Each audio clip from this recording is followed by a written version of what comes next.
Market లో invest చేసి మీ డబ్బులు డబుల్ చేసుకోవాలనుకుంటున్నారా? సుందరరామిరెడ్డి గారి లైవ్ సెమినార్ కి అటెండ్ అవ్వండి. నమస్తే, welcome back to Suman TV. నేను మీ సంజయ్. ఈరోజు మనతో పాటు ఉన్నారు తెలంగాణ హైకోర్టు అడ్వకేట్ వెంకట్ శెట్టి గారు. సార్తో మాట్లాడుకునే విషయాలు తెలుసుకుందాం. నమస్తే సార్. నమస్తే సార్.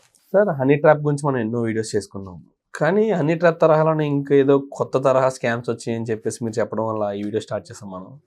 ఆ కొత్త స్కామ్ అంటే ఏంటంటారు? అసలు దాని నుంచి మన ఇప్పుడున్న యువత ఎలా జాగ్రత్తలు పడాలి, వాళ్ళ డబ్బులు మోసపోకుండా ఎలాగా జాగ్రత్తగా వ్యవహరించాలంటారు? సో ఇక్కడ ఏంటి అని అంటే హనీ ట్రాప్ అనే దాని నేమ్లోనే ఉంది. ఏదైతే తేనె కోసం ఎమ్మడబడ్డట్టు అది నార్మల్గా సృష్టిధర్మం అనమాట. ఏదైనా ఏ అబ్బాయి అయినా కూడా ఒక అమ్మాయిని చూసి సొల్లు కాచుకోవడం. ఇప్పుడు స్కామ్ ఏంది అని అంటే ఇట్లాంటి పర్సన్స్ని టార్గెట్ చేసుకొని వీళ్ళు వాళ్ళ దగ్గర నుంచి అమౌంట్ లాగడం కానీ అమ్మాయిల మీద ఏదైతే ఆ వీక్నెస్ ని వీళ్ళు యూజ్ చేసుకుంటున్నారు. మనం వేరే పరంగా చూసుకుంటే ఈజీ మనీ కోసం అలవాటు పడ్డోళ్ళని కనుక వేరే దగ్గర నుంచి అమౌంట్ పెట్టి స్టాక్స్ కానీ ట్రేడింగ్స్ కానీ ఎట్లయితే వాళ్ళు మనీ ఎక్స్ట్రాక్షన్ చేస్తున్నారో, ఏదైతే ఇట్లా ఎవడైతే సొల్లు గారుస్తాడో అట్లాంటి పర్సన్స్ ని వీళ్ళు టార్గెట్ చేసేసి. బికాజ్ ఎందుకు అని అంటే ఇప్పుడు నార్మల్ గా ఒకడికి పింగ్ చేసినా గానీ లేకపోతే ఒకడితో మాట్లాడుతున్నా కానీ వాడు సొల్లు కాచుకునే టైప్ అయితే వాడు రెగ్యులర్ గా మాట్లాడుతూ ఉంటాడు. వాళ్ళకి అర్థమైపోతుంది. బికాజ్ ఎందుకు అని అంటే ఆ ట్రాప్ చేసేటోళ్ళు రెగ్యులర్ గా అదే పనిలో ఉంటారు కాబట్టి వీడి దగ్గర నుంచి లాగలేమా ఓకే, వీడి దగ్గర నుంచి లాగడం కష్టం, సో టీకే వాడిని పక్కన పడేస్తారు. ఎవరి దగ్గర నుంచి అయితే లాగలేస్తాము అన్న పర్సన్ వీళ్ళు టార్గెట్ చేసుకుంటారు. టార్గెట్ చేసుకుని లూటింగ్. సో ఆ లూటింగ్ కూడా ఎలా ఉంటది అని అంటే ఫస్ట్ ఆఫ్ ఆల్ మనకందరికి తెలిసిందే. బికాజ్ ఈ జనాలు కూడా ఏదైతే వీళ్ళంతా సొల్లు గార్చుకోవడానికి రీజన్ కూడా ఏంటి అని అంటే మన దగ్గర ఉన్న అమ్మాయిలు తక్కువ మంది ఉన్నారు అనమాట. సో ఏదైతే మన జనాభా లెక్కల ప్రకారం కూడా మన పాపులేషన్ రేషియోలో కూడా చూసుకుంటే ఆల్మోస్ట్ ఒక 20% ఏమో అబౌట్ 20% ఏమో తక్కువ ఉంది లేడీస్. ఏదైతే అమ్మాయిల కంటే అమ్మాయిలు చాలా తక్కువ ఉన్నారు. సో మనం దీన్ని చూసుకొని మనం కన్సిడర్ చేసుకోవచ్చు. అమ్మాయిలు తక్కువ ఉండడం వల్లనే అబ్బాయిలకి అమ్మాయిలు దొరకట్లేదు ఇక్కడ.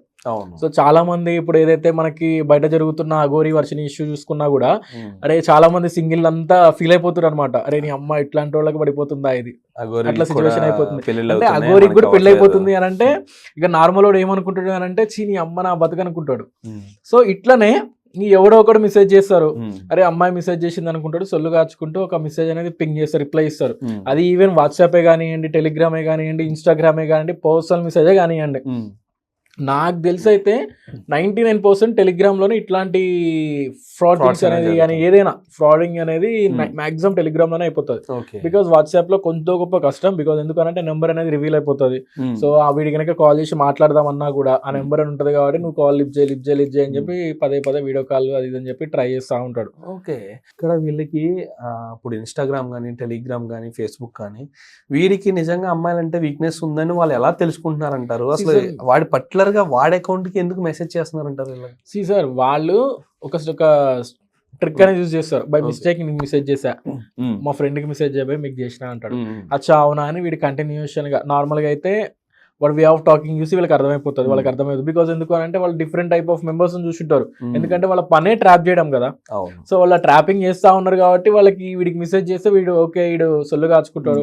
ఒక అలాగే వాడి దగ్గర నుంచి ప్రాపర్ రిప్లై రాలేదు, లేకపోతే ప్రాపర్ రెస్పాండ్ అవ్వట్లేదు, అరే ఇన్ని కష్టం గెలకడం, అట్లాంటి పర్సన్స్ ని టార్గెట్ చేసుకోరు. లైట్ తీసుకొని పక్కన పెడతారు. ఎవడైతే స్మూత్ గా ఉన్నాడో వాడిని టార్గెట్ చేస్తారు. వాడిని టార్గెట్ చేసి వాడికి టెక్స్ట్ చేస్తూ వాడితో అట్లా కొంతసేపు చార్జ్ చేస్తూ. సో వీడియో కాల్ అన్నప్పుడు కూడా ఒక స్కామ్ అనేది అవుతుంది. వీడియో కాల్లో కూడా ఒక స్కామ్ అయిపోతుంది. సో వీడియో కాల్లో ఏం చేస్తారంటే వాళ్ళు వీడియో ఆన్ చేసి ఇంకో కెమెరా అనేది ఇట్లా ముందు పెడతారు.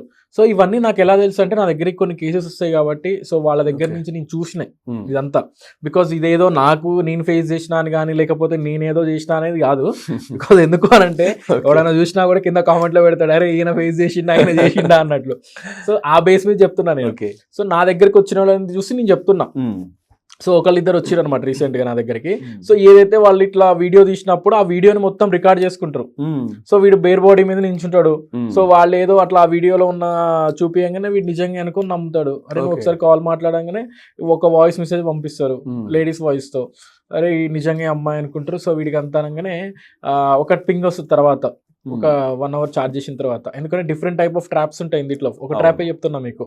సో ఈ ట్రాపింగ్ లో ఏంది అని అంటే వీడు ఏం చేస్తుంది అంటే మీరు నాకు ఇంత అమౌంట్ ఇయ్యి లేకపోతే నీ వీడియో నేను పబ్లిష్ చేస్తా, యూట్యూబ్లో పోస్ట్ చేస్తా. అంటే ఈ చాటింగ్ మధ్యలో వీడియో కాల్ చేసి దాన్ని రికార్డ్ చేస్తారంటారు వాళ్ళు. చాటింగ్ మధ్యలో వీళ్ళు వీడియో కాల్ చేస్తున్నప్పుడు ఆ Hmm. వీడియో అనేది రికార్డింగ్ చేసుకుంటారు. Okay. ఆ రికార్డింగ్ చేసుకొని మళ్ళీ ఆ వీడియో రికార్డ్ అనేది వాడికే పంపిస్తారు. Hmm. నేను వీడియో రికార్డ్ చేసిన, నువ్వు కనుక నాకు అమౌంట్ పంపించకపోతే నేను ఇది యూట్యూబ్లో పోస్ట్ చేస్తా, లేకపోతే ఇన్స్టాగ్రామ్లో పెడతా, మీ పేరెంట్స్కి పంపిస్తా. Hmm. సరే నెంబర్లు ఎట్లా దొరుకుతాయి అని అనొచ్చు. Okay. అక్కడ నెంబర్ వాళ్ళ దగ్గర ఉండదు. ఈడి టెన్షన్లో ఉచ్చబోసుకుంటాడు.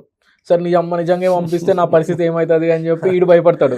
ఈడు భయపడి నీకు ఎంత కావాలి చెప్పండి, బ్యాంక్ అకౌంట్ పంపించగానే పంపించేస్తారు. దీన్ని వాళ్ళకి cash 1000 వస్తే చేసుకుంటున్నారు ఏముంది, 2000 వస్తే ఏముంది, ఫ్రీగా వచ్చిన పైసలే. అవును. వన్ డేలో ఒక టార్గెట్ చేసి రేపు పొద్దున ఇంకొకటి టార్గెట్ చేస్తారు. Hmm. ఒకవేళ ఎక్కువ స్కామ్ చేయడానికి ట్రై చేస్తారు. అవును. దొరికింది అనుకో దొరా.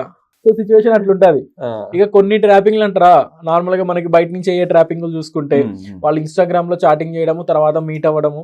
సో ఈ మధ్య నా దగ్గర ఒక కొత్త కేసు వచ్చిందనమాట. వాడు ఏంది అని అంటే డేటింగ్ యాప్ లో. సో వాడు ఏంది అంటే ఫస్ట్ డేటింగ్ యాప్ లో లాగిన్ అయిపోయిండు. సో ఇక్కడ లాగిన్ అయ్యేటప్పుడు కూడా ఏంది అని అంటే ఆ డేటింగ్ యాప్ వాడు కూడా నేను ట్రాప్ చేస్తుండు, స్కామ్ చేస్తుండు డేటింగ్ యాప్ వాడు కూడా. బికాస్ ఈ డేటింగ్ యాప్ వాళ్ళు అయినా కానీ టెలిగ్రామ్ వీళ్ళ దగ్గర నుంచి ఏదైతే ఈ బయట ట్రాప్ చేద్దాం అనుకున్న అమ్మాయిలకు కూడా సో డిఫరెంట్ ఆఫ్ స్కామ్స్ అనమాట. సో అంటే సార్ ఇప్పుడు ఈ డేటింగ్ యాప్స్ అనేవి సేఫ్ అంటున్నారు కదా, చాలా మంది సెలబ్రిటీస్ కూడా. సో సేఫ్ అని అంటే promote సెలబ్రిటీకి వాడు అంత అమౌంట్ ఇచ్చి ఒక సెలబ్రిటీకి అమౌంట్ ఇస్తే అంటే బ్రాండ్ అంబాసిడర్ గా తీసుకున్నప్పుడు వాళ్ళ ఎంతో కొంత రెమ్యూనరేషన్ అనేది వాళ్ళకి ఇవ్వాలి. అవును. నువ్వు డేటింగ్ యాప్ రన్ చేస్తున్నావు అని అంటే నువ్వు ఏం ఎక్స్పెక్ట్ చేయకుండా నువ్వు రన్ చేస్తున్నావు. ఓకే. నువ్వు లాగిన్ అయ్యేటప్పుడు అమౌంట్ కట్టాలి. సో వాడు కూడా నేను స్కామ్ చేస్తున్నాడు. సో వాడు డేటింగ్ యాప్ చేసేటప్పుడు కూడా ఎవరి కోసం చేస్తున్నాడు, ఓన్లీ సొల్లుగాచే పొరగాళ్ళ కోసం. సో అమ్మాయిలు చూసి సొల్లుగాచే పొరగాళ్ళ కోసం. సరే ఇన్నిట్లో అమ్మాయిలు కూడా ఉంటారు కదా సార్ అనొచ్చు. Maximum of the dating app లో డేటింగ్ యాప్ లో నుంచి పర్సన్స్ ఎవరైతే వాళ్ళ ఆఫీస్ లో ఉండే పర్సన్సే ఒక 50% ఉంటారు సార్. వాళ్ళే తెలిసిన వ్యక్తులే ఉంటారు. తెలిసిన వ్యక్తులే వాళ్ళ ఎవరి దగ్గర అయితే వాళ్ళే. కొన్ని సిస్టమ్ జనరేటెడ్ ఉంటాయి, కొన్ని రోబోటిక్ ప్రాసెస్ సిస్టమ్ జనరేటెడ్ వాటి ఉంటాయి. లేదు కొంతమంది వాళ్ళ దాంట్లోనే వాళ్ళ యాప్ కొంచెం పబ్లిష్ అవ్వడానికి. బికాస్ ఎందుకు అని అంటే వాడు ఒక అమౌంట్ పెట్టి రిజిస్టర్ అవుతాడు మంత్ అమౌంట్ పెట్టి రిజిస్టర్ అయిపోతాడు. వాడికి కనీసం ఒక 2-3 అమ్మాయిలైనా కనెక్ట్ అవ్వకపోతే పాపం వాడు చాలా హట్ అయిపోతాడు కదా. వాడు అసలుకే చాలా హోప్స్ పెట్టుకొని అందరూ బయట మింగిల్ అయిపోయారు, నేను ఒక్కనే సింగిల్ గా ఉన్నా అని చెప్పి చాలా బాధతో వాడు డేటింగ్ యాప్ ఓపెన్ చేసి లాగిన్ అయ్యి రిజిస్టర్ అయ్యి మళ్ళీ దాంట్లో అమౌంట్ కూడా పే చేసిండు. వాడికి అట్లీస్ట్ మంత్లీ ఒక అమ్మాయి 2 అమ్మాయిలతో మాట్లాడకపోతే వాడు ఎట్లా సాటిస్ఫై అయిపోతాడు. సో అందుకే వీడు ఏం చేస్తాడంటే ఒక 2-3 అమ్మాయిలని వీడే సెట్ చేస్తాడు. ఓకే. ఈ డేటింగ్ యాప్ కూడా చేస్తాడు. బై లక్లో కనుక ఎవరైనా అమ్మాయి తగిలింది అనుకోండి, అది సెకండ్ ఆప్షన్, నేను అది కూడా చెప్తాను మీకు. సో ఇన్ కేస్ వాళ్ళ ఆ పర్సన్ నుంచి అనుకోండి జస్ట్ చాటింగ్ చేస్తారు, వాళ్ళు కూడా సేమ్ ఇదే ప్రాసెస్, వీడియో కాల్ మాట్లాడతారు, వాళ్ళ దగ్గర నుంచి కూడా అమౌంట్ అనేది లూట్ చేస్తారు. సో వీడు నిజంగా అనుకొని అమౌంట్ ఇచ్చేస్తాడు. అంటే అందులో రికార్డింగ్స్ అనేవి అవ్వవు అని చెప్పేసి చాటింగ్ కూడా సేఫ్ ఉంటుంది అని చెప్పేసి యాడ్స్ సార్ ఇక్కడ చాటింగ్ సేఫే, అన్ని సేఫే. ఓకే. వీడియో కాల్ కూడా సేఫే. Okay. Video call safe, chatting safe. వీడి గనక అమౌంట్ లాస్ అయిపోయి ఆమెకి అమౌంట్ పంపిస్తాడు, తర్వాత బ్లాక్ చేస్తుంది వీడిని. వీడు బయటికి వచ్చి నేను డేటింగ్ యాప్ లో పైసలు పెట్టినా, రిజిస్టర్ అయినా, అమ్మాయి దగ్గర నుంచి నేను అమ్మాయికి అమౌంట్ ఇచ్చినా, నేను మోసపోయినా అని చెప్పి బయటకు వచ్చి చెప్పుకుంటాడా? లేదు. యాడ చెప్పుకుంటాడు? లేదు. ఒక అమ్మాయి కనుక జెన్యున్ ఒక అమ్మాయి తగిలింది, జెన్యున్ ఒక అమ్మాయి తగిలినప్పుడు ఆ అమ్మాయితో చాటింగ్ చేసిండు, సరే ఒకసారి మీట్ అవుదాం అనుకుంటది, సరే అని చెప్పి మంచిగా రెడీ అయ్యి మొత్తం షో ఆఫ్ గా రెడీ అయిపోయి పోతాడు కాక. పోతే అక్కడ ఏమైతుంది అని అంటే లాస్ట్ లో వీడికి ఇంత బిల్లు పడుతుంది.